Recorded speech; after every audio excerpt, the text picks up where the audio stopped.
In this video, we're making the CEDO do this.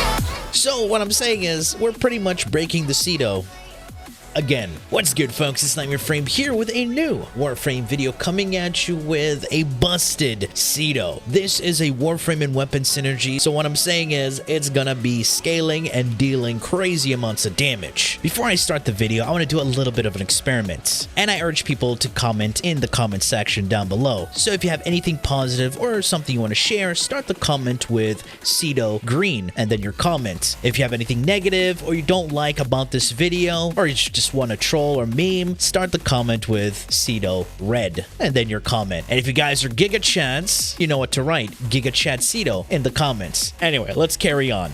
So when I say again, I mean this weapon is so freaking deadly. I took it against level 9,999 and barely broke a sweat. It just has everything you need with just the weapon itself. It has two firing modes. It's primary and of course it's alternate fire. Its primary mode deals primarily puncture damage, has decent amount of crit chance. It suffers a little bit from the fire rate and reload department, but it just allows you to deal additional damage if targets are affected by different status effects. Basically, it has innate condition overload. However, this build today is not going to be using its primary fire. It's using its alternate fire. And its alternate fire, as you can see right here, not too great with a friggin' crit chance and crit multiplier, but it has a lot of status chance. Another great thing about this alternate fire is that it shoots out a glaive that hits multiple targets. And that glaive scales off multi-shot, so more multi-shot, more hits. And it has a guaranteed proc of 4 status effects: heat, cold, electric, and toxin. So you know what that means: more in the condition overload department. And this glaive has no damage fall off, no line of sight requirement, and can penetrate through walls. Oh yeah, did I forget to mention it consumes no ammo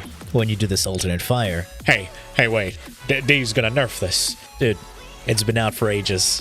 Yeah, that's what I'm saying. However, even though it doesn't consume ammo, you just need 1 bullet in your magazine for you to release the glaive. Now, you may be wondering, how are we dealing all those crazy crits using the alternate fire, even though it doesn't have any crit chance? Well, that's to do with Mesa and, of course, the Veil Breaker changes. With the Veil Breaker changes, we got the new augment for her first ability, Ballistic Bullseye. This gives us flat crit chance increase. Now, this flat crit chance increase is pretty much an Arcane Avenger, but you don't have to take damage. However, there are some caveats with this ability and augment. But first, let me explain how the ability works. You activate it, and during its activation, whatever damage you deal will build up its damage. And this damage buildup can only be released within 1 shot. So that leaves a lot of weapons in the dust. However, CEDO's alternate fire counts as 1 shot, but that 1 shot hits multiple times. You see where we're getting at here? So we're buffing that single glaive shot with all this built up crit and damage. Now that we're in the simulacrum, let me demonstrate how this build works. So activate your first ability. You see how it's pulsating and we have 0% at the top? That means we haven't built up our damage stacks. With 1 alternate fire,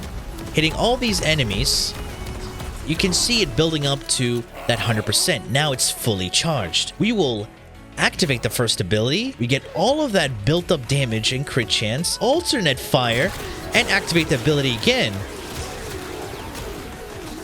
So why do we activate the ability again? Because when we release our glaive to deal the damage, we're also building up stacks. So when we release our glaive again, we get the crits, and we just buff ourselves again, and now we have 100% yet again. So the cycle continues.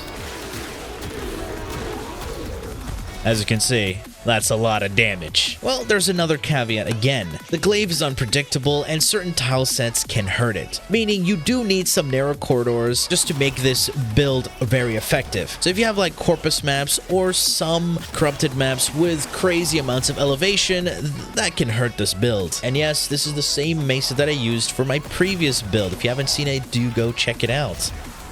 Now, Helminth recommendations. To be honest, anything you want. As you can see, I didn't put a Helminth here because it pretty much does quite a lot. If you want to replace an ability, well, I would say replace the 4th ability. The 3rd ability can be really good for that additional survivability, giving you that damage reduction towards projectiles. And of course you have shooting gallery using the augment muzzle flash, so additional survivability. And yes, this is a double augment build. Now you may be asking, so what are some great helmet suggestions? Well, damage buffing helmets, of course. Roar, Eclipse, Zata's Whisper. I couldn't decide what to put and I just left it. However, I was still dealing crazy amounts of damage without any helmet. So just imagine if you put a damaging helmet. You're gonna be hitting millions.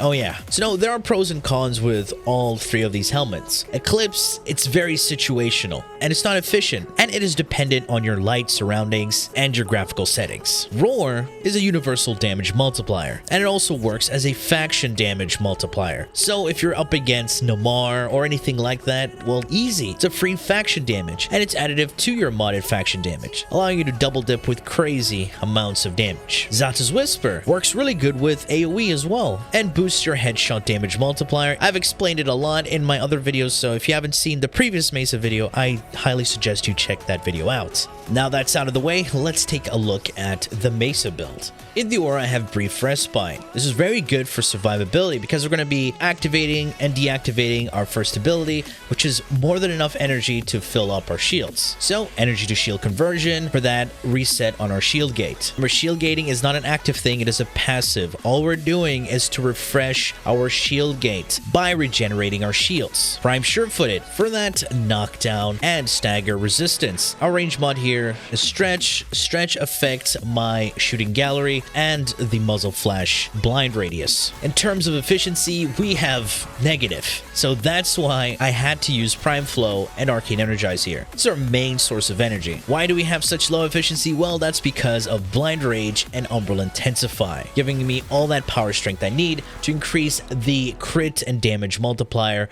on my ballistic bullseye. Muzzle Flash, of course, for the blind, and CC Ballistic Bullseye for that crit chance. Prime Continuity is going to be our duration mod here, basically affecting my shooting gallery and Shatter Shield. Rolling on for that additional survivability, cleanse you of status effects, and that 3 seconds of invulnerability, especially when your shields break and you're trying to disengage or when you're engaging a particular fight. Molt Augmented for additional power strength, pretty much getting our crits even higher with Ballistic Bullseye. And now, onto the CEDO build. This is my alternate fire build for the Mesa loadout. Prime Chill and Grasp and Contagious Spread to give you viral, because we're going to be running Hunter Munition. Galvanize Hell and Vigilante Armament for the multi-shot, and Vigilante Armament will help us gain that additional crit tier. Now, if you are going to forma this, I would suggest put a dash polarity so you can max Vigilante supplies. Primed Ravage and Shrapnel Shot here are going to be our crit damage mods. Now, why didn't I put any crit chance mods? Well, we don't need them because we're already going over 100% crit chance. If you're critting 100% of the time, why don't you just multiply the damage your crits deal? So that's why we have Prime Ravage and Shrapnel Shot. You just have to aim down sights when you're shooting your alternate fire, and whatever shot you shoot out will snapshot, and our glaive shot is one bullet that hits multiple times. So just aim down sight, shoot once, and let it go. You got the crit damage. And our faction damage mod is, of course, Grineer. If you're fighting against Grineer, switch it to whichever faction mod you need to. Prime Merciless is going to be our